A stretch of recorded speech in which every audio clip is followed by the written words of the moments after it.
آپ کا اسم گرامی کیا ہے؟ میرا نام حافظ سلمان ظفر ہے۔ جی حافظ صاحب، ہم آپ بہت خوشی ہے آپ سے بات کر کے، خدا آپ کو جزائے خیر دے۔ یہ کچھ علمی مسائل ہم جزاک بیان اللہ۔ کرتے ہیں قرآن و سنت کی روح سے۔ اسلام کے حقائق بڑے سخت تلخ ہیں، تو ہمارا مقصد یہ نہیں ہوتا کہ ہم آپ کی دل آزاری کریں، لیکن ان مطالب کو بیان کرنے کا اللہ نے جس مسئلے کو قرآن میں بیان کیا ہے بہت سخت الفاظ میں، ہمارا جرم وہی بخاری نے روایت کیا سخت الفاظ میں۔ ہمارا جرم صرف اتنا ہی ہے کہ ہم نے انہی قرآن کی آیات کو اور روایات کو سمجھنے کی اور ان کی تفقہ کرنے کی دعوت دی ہے اور ان کو بیان کیا ہے۔ اگر گلایا ہے، دل آزاری ہے،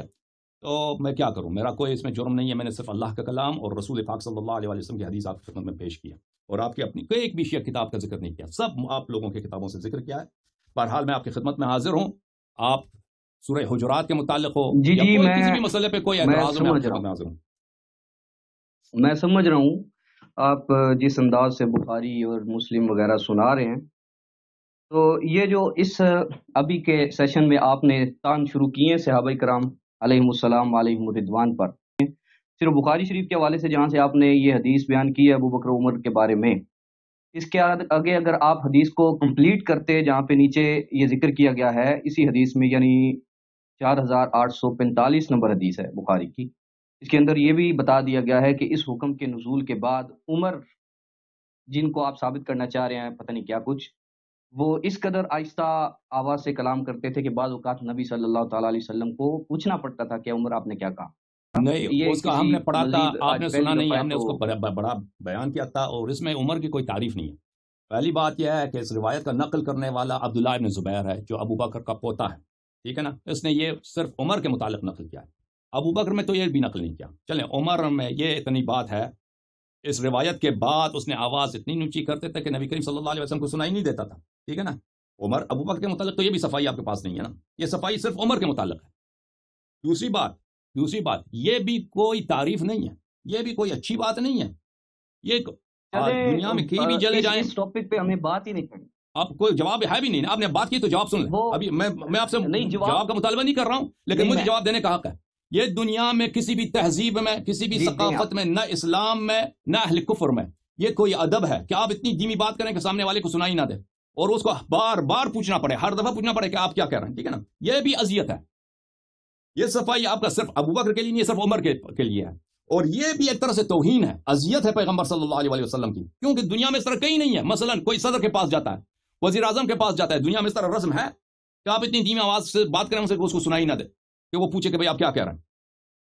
اگر ادب ہوتا، واقعا ایمان ہوتا، تو شروع سے ادب کرتے نا۔ اب آیت نازل ہو گئی ادب، اور آیت بھی کیسے؟ حفظ اعمال کی، کہ اعمال سب ختم ہو، اب اعمال جب حفظ ہو گئے ہیں کوئی اجر ہی نہیں بچا، ٹھیک ہے نا؟ اگر آپ کے پاس کوئی اس طرح ہے کہ انہوں نے توبہ کیا ہے، استغفار کیا، وہ روایت ہمیں دکھائیں، اپنی کتب سے دکھائیں کہ اتنی شدید وہ سب آیات ان کچھ کی آپ کو مذمت میں دکھائیں نازل گے ہوئی ہے، ابو بکر عمر نے توبہ کیا، توبہ مولوی کرنا تو ان کی صاحب، کوئی ذکر نہیں، بس پھر اس کے بعد انہوں نے یہ تماشا شروع کیا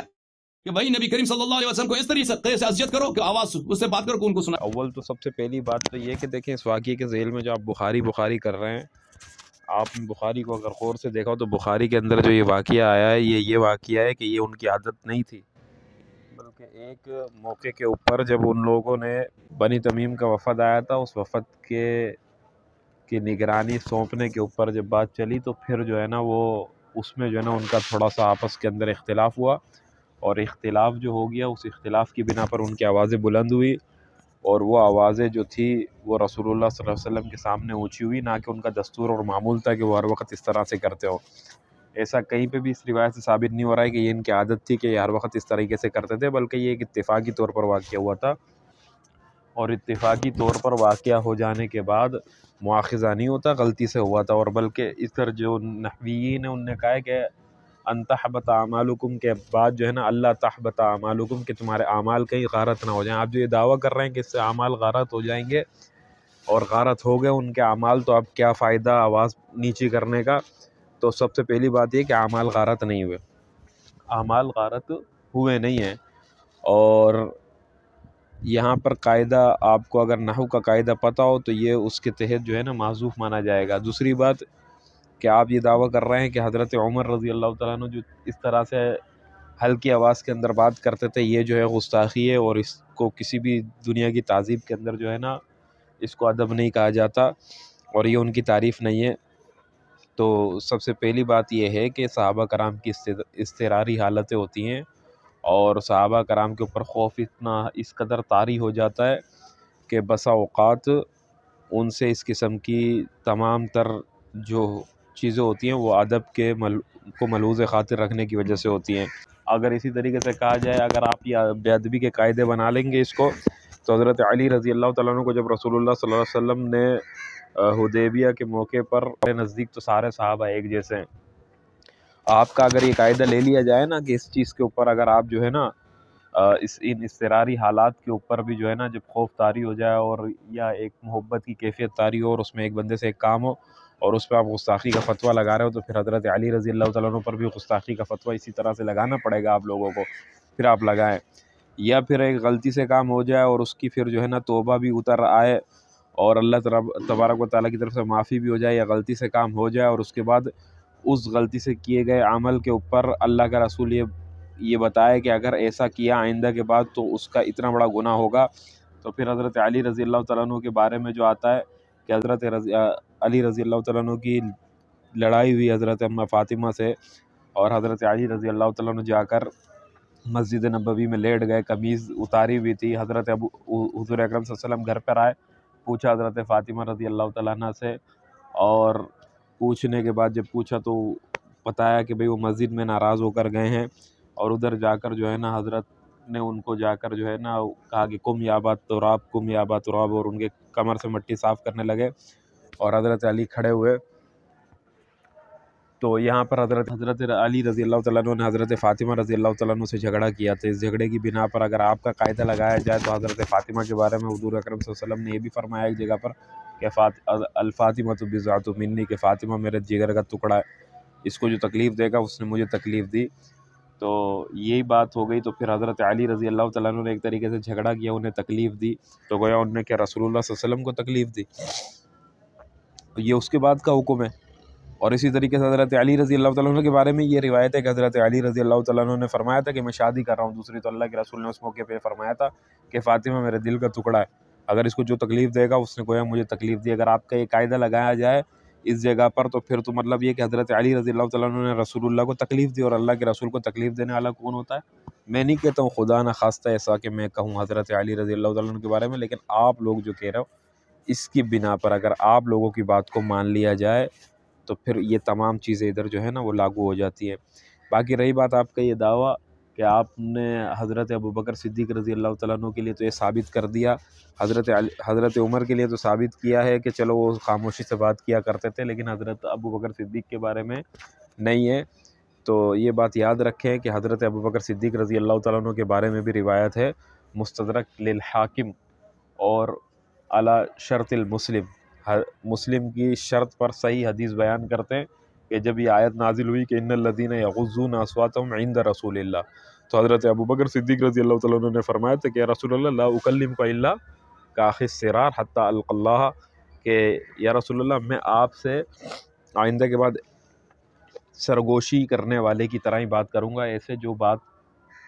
سرگوشی کرنے والا جو بات کرتا ہے کسی کے کان میں ہلکے کہ اس کے پڑوس والا نہیں سنتا، تو میں آپ سے ایسے ہی بات کروں گا آئندہ کے بعد۔ تو حضرت ابوبکر صدیق رضی اللہ تعالیٰ عنہ کا عمل بھی ثابت ہے، حضرت ابوبکر صدیق رضی اللہ تعالیٰ عنہ نے بھی اس کے بعد آواز کو پست کیا تھا۔ باقی رہی بات اگر یہ دین آپ کے ابو جان کا نہیں ہے، یہ دین جو ہے نا وہ اللہ تبارک و تعالیٰ کا ہے، اور اللہ تبارک و تعالیٰ نے آپ کہہ رہے ہو کہ توبہ ثابت ہوئی اور اعمال غارت ہو گئے، اعمال حبط ہو گئے تو کیا فائدہ؟ تو دیکھیں حضرت عمر رضی اللہ تعالیٰ عنہ کا عمل حدیث سے ثابت ہے، حضرت ابوبکر صدیق کا عمل حدیث سے ثابت ہے، اور ان دونوں کا عمل ثابت ہے کہ یہ دونوں آواز کو پست کیا کرتے تھے، جو کم ہلکے کر دیا کرتے تھے۔ اسی آواز کے پست کرنے کے اوپر اللہ تبارک و تعالیٰ نے قرآن کے اندر ہی، آپ کہہ رہے ہو نا کہ حدیث دلیل ثابت کرو، تو قرآن دلیل ہے، آپ کہہ رہے ہو قرآن حدیث سے، آپ کے نزدیک قرآن اور حدیث، آپ کہتے ہو کہ میں قیاس کو نہیں مانتا، تو قرآن اور حدیث سے دلیل سب سے پہلے نمبر پر قرآن سے دلیل ہے کہ قرآن میں اللہ تبارک و تعالیٰ فرما رہے کہ ان الذین یغضون اصواتهم عند رسول اللہ اولئک الذین امتحن اللہ قلوبهم للتقوی لہم مغفرۃ واجر عظیم، کہ وہ لوگ جو رسول اللہ کے سامنے اپنی آوازوں کو پست کرتے ہیں اور کمزور کر کے ہلکے کر کے باتیں کرتے، بالکل ہلکی آواز میں بات کرتے ہیں، یہ وہ لوگ ہیں کہ جن کے دلوں کا اللہ تبارک و تعالیٰ نے تقوی کے لیے امتحان لیا اور تقوی میں ان کو نمبر 1 پایا اور ان کو مغفرت مل گئی اور اجر عظیم ہے۔ اگر آپ کے نزدیک وہ خطا تھی، گناہ تھا، تو اس گناہ کی مغفرت اللہ تبارک و تعالیٰ نے دے دی اور آگے اجر عظیم ہے۔ اجر عظیم بہت بڑا اجر اللہ تبارک و تعالیٰ جس کو جانتے ہیں کہ وہ کون سا اجر ہے، تو حضرت ابوبکر صدیق رضی اللہ تعالیٰ عنہ اور حضرت عمر رضی اللہ تعالیٰ عنہ کے بارے میں قرآن میں بھی اللہ تبارک و تعالیٰ نے ادھر تعریف کی ہے ان کی آواز کو پس کرنے پر۔ لیکن آپ کو یہ چیز بری لگ رہی ہے تو آپ 1400 سال کے بعد اس دین کو زیادہ بہتر سمجھتے ہیں کہ اللہ کا رسول اور صحابہ کرام یا پھر اسی طریقے سے تابع تابعین۔ تو میں آپ کو یہ عرض کرتا ہوں کہ آپ امریکہ میں بیٹھے ہوئے ہو، امریکیوں کا تو کام ہی یہی ہے، یہ شیعہ سنی فساد